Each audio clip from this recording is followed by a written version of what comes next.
Salut les Nascariens et les Nascariennes francophones.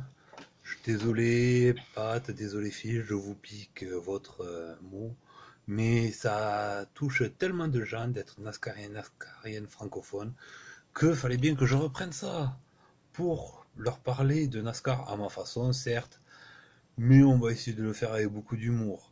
Alors, comme vous l'avez vu dans la présentation, je suis Théo Café, le chef d'atelier des personnes.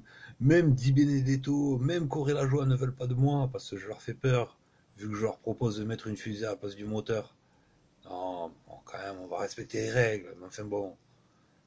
Ça leur ferait du bien de gagner un peu, parce que je pense que ce sont de très bons pilotes. Bon, parlons sérieusement maintenant. Alors, on va faire déjà une présentation, une analyse de la course qu'il y a eu ce week-end. Alors, comment vous dire? Le Triple A au Texas. Très bonne course où on a passé un bon moment, même si on a eu un premier, deuxième secteur assez endormi par une très grosse domination de Harvick, Monsieur Kevin Harvick. Mais c'était une très bonne course. Il a aussi gagné là, au final la course, donc il nous a fait le triplé, comme j'aime bien dire, c'est-à-dire premier, deuxième secteur et le secteur final, le plus long. Mais il y a quand même eu de la bataille, il y a eu des remontées, notamment de la part de pilotes qui étaient partis du fond de grille, notamment un certain Martin Truex Jr. qui, jusqu'à sa bêtise, était cinquième, quatrième, se battait à ce niveau-là. Et malheureusement, un passage au stand un peu foireux et on se retrouve avec une pénalité, on se retrouve redescendre à la 25e place, à être à un tour, avoir un tour de retard. Heureusement, drapeau jaune et on a le free pass, donc il a pu revenir dans le tour. Et au final, il nous finit quand même à une honorable 9e place avec tous ses déboires. Pas de chance, non, par contre, pour un certain Kyle Busch qui, lui, est resté bloqué, hormis qui est resté bloqué jusqu'à 3 tours de la fin, 3 ou 5 tours où il y a un dernier drapeau jaune et qui lui permet de revenir dans le tour. Il finit quand même 17e. Après, ben voilà, ça change pas grand chose dans la situation d'avant, hormis que avant la course, on avait Joey Logano qui avait gagné la semaine d'avant, qui était sûr d'être qualifié pour la finale à Homestead, Miami. Et ben lui est toujours qualifié. Kevin Harvick, qui était un peu menacé au point, a rassuré sa place en gagnant.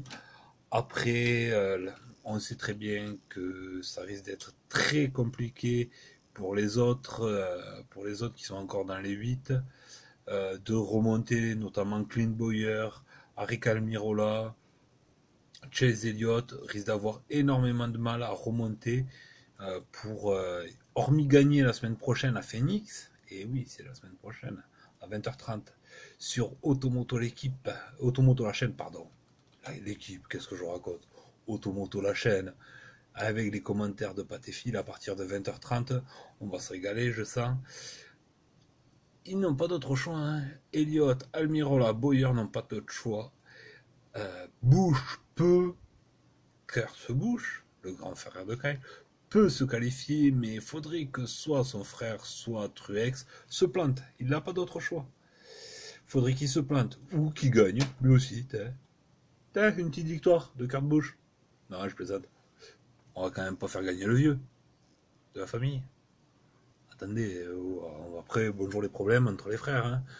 Et c'est maman Bush qui va devoir encore les réconcilier au repas de famille. Hein. À force, elle doit en avoir marre. Hein, organiser tous les repas de famille pour réconcilier tout le monde. Ça a commencé à... Hein, on va en avoir marre. Vous pensez pas? Non, mais on va bien rigoler, je pense. Il risque d'y avoir de l'animation. Truex risque de, une fois de plus, s'il croise Logano, allez, un petit bump, ça vous dit pas? Un petit bump, manière de mettre Logano out, on sait jamais, au passage. Un petit Elliott qui traîne derrière, qui se prend la voiture de Logano, et puis out, c'est fini, voilà. Au revoir les enfants. Ils auront leur chance l'année prochaine. Enfin, Elliott aura sa chance l'année prochaine. Et Logano, il est en finale, ça fait que...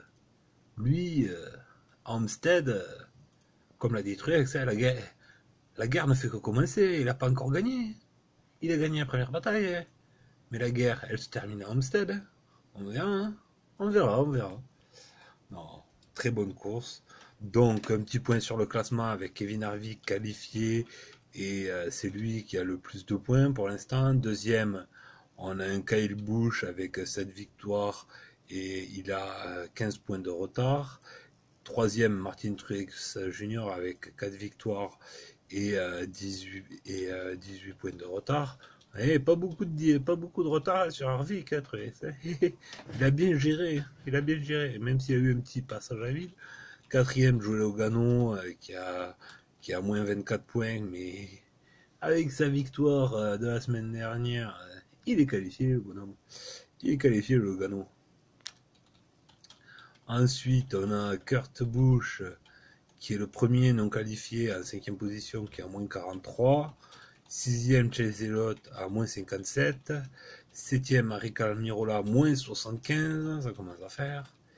Et 8e, Clint Bowyer, qui a moins 91. Ça fait. Mais enfin bon, comme je disais, Almirola, Elliott, Bowyer, leur seule chance, c'est de gagner. Voilà. Bon, on parle de Phoenix un peu. Que dire de Phoenix? La Can-Am 500, Phoenix.